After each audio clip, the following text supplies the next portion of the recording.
مرشد تو ہر صورت چاہیے چاہیے،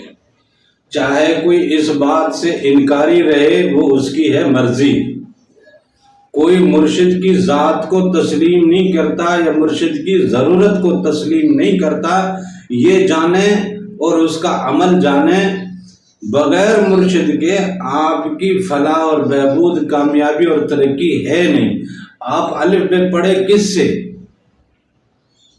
کسی نے آپ کو رستے لگایا نا، کسی نے آپ کو الف بے سکھایا نا۔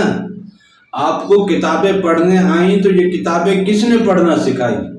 آپ کے پاس میتھمیٹیکل علم ہے، دوسرے کے پاس نہیں ہے، تو آپ کو کس نے سکھایا، اس کو کس نے نہیں سکھایا؟ وہ اس طرح کے استاد کے پاس نہیں گیا تو اس کو میتھ کا علم نہیں آیا۔ آپ کو انگلش نہیں آتی لیکن اس کو انگلش آتی ہے، اس لیے کہ آپ انگلش والے استاد کے پاس نہیں گئے، وہ انگلش والے استاد کے پاس گیا ہے تو اس کو انگلش آتی ہے۔ آپ کو عربی نہیں آتی لیکن اس کو تو عربی آتی ہے۔ وہ جو عربی بولتا ہے یا عربی سمجھتا ہے وہ اس لیے کہ وہ عربی سمجھنے اور بولنے اور عربی پڑھانے والے استاد کے پاس گیا ہے، وہاں سے یہ علم لیا ہے تو یہ جناب عربی سمجھ بھی رہا ہے، عربی بول بھی رہا ہے۔ آپ گئے نہیں ہیں تو اس لیے آپ کو یہ علم نہیں ہے۔ اس طرح بہت ساری چیزیں ہم جب تک اپنا کوئی استاد مقرر نہ کریں، ہم کسی شیخ کی خدمت میں حاضر نہ ہوں، ہم جب تک کسی شیخ کی خدمت نہ کریں، ہم جب تک کسی شیخ کے اپنے آپ کو تابع نہ کریں، ہم اپنے آپ کو کسی شیخ کے جب تک حوالے نہیں کرتے، تب تک وہ شیخ ہمیں وہ فیض نہیں دیتا جس فیض کی ہمیں طلب ہوتی ہے۔ لہذا شریعت کا فیض لینا ہے تو آپ باشرہ لوگوں کے پاس، باشرہ شیخ کے پاس جائیں گے، وہ آپ کو شریعت کا علم دے گا، شریعت کا فیض دے گا۔ آپ کو دنیا کا فیض لینا ہے تو دنیا داری کے بہت اچھے ایکسپرٹ اور پروفیسر کے پاس جائیں گے، وہ دنیاوی علم آپ کو دے گا۔ بہت سے لوگوں کے پاس دنیا داری کا علم بھی نہیں ہے، بہت سے لوگوں کے پاس شریعت کا علم بھی نہیں ہے۔ وہ جس طرح کے علم کی طلب رکھے گا اور جس طرح کے شیخ کی خدمت میں جا کے اپنے آپ کو سپرد کرے گا تو وہ شیخ اس کو اس طرح کا فیض عطا کرے گا۔ لہذا روحانیت میں جس شیخ کے پاس اپنے آپ کو حوالے کیا جاتا ہے اور جس شیخ سے روحانیت کا فیض لیا جاتا ہے اس کو مرشد کہا جاتا ہے، اسے مرشد کہا جاتا ہے کہ یہ رشد و ہدایت کا اصل سرچشمہ روح سے ہے۔ ہماری روح کو جب رب کی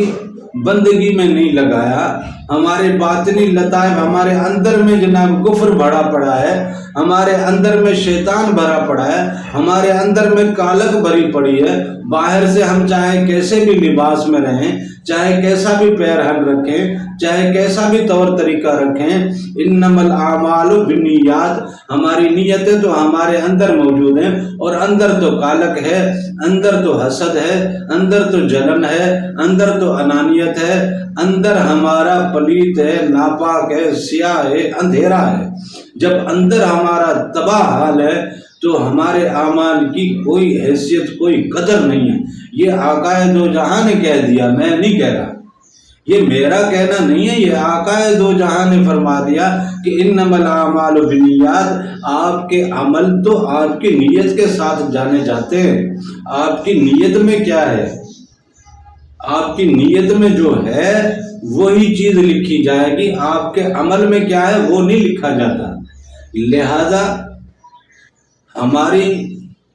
یہ سخت ضرورت ہے کہ ہم اپنے اندر کی دنیا کو آباد کریں، ہم اپنے اندر سے میل کچیل نکالیں، ہم اپنے اندر کو منور کریں، ہم اپنے اندر کو اللہ کے تابع کریں، ہم اپنے اندر کو اس کے رسول کے تابع کریں، ہم اس کے احکامات کے تابع کریں، ہم اس کے عشق کے تابع کریں، ہم اس کی محبت کے تابع کریں، ہم اس کے انوار میں اپنے اندر کو غرق کر دیں، اپنے اندر کو اس کے انوار سے بھر لیں اور اس کے انوار سے ہمارا اندر کی مخلوق کی وہ پرواز رہے۔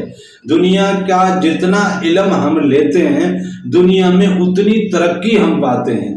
تو اسی طرح روحانیت کا بھی جتنا علم ہمیں عطا ہوگا ہماری روحانیت میں اتنی ترقی ہوگی، اور یہ سب کچھ ہمیں ہمارے مرشد ہمارے شیخ سے ملتا ہے۔ لہذا شیخ تو بہت ضروری ہے، کوئی اس چیز کو مانے چاہے نہ مانے، یہ اس کا عمل ہے، لیکن جو مانے گا اور کسی شیخ سے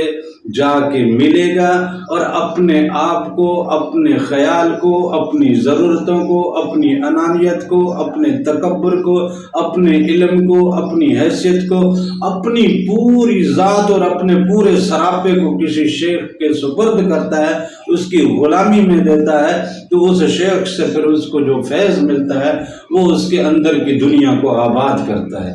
لہذا وہ شیخ تو ہمارا مرشد ہوتا ہے نا، وہ شیخ تو پھر ہمیں جو رشد و ہدایت کی طرف لے کے جائے وہ ہمارا مرشد ہے، اور مرشد اس لیے لازم ہے، اس کے بغیر کوئی چارہ نہیں ہے۔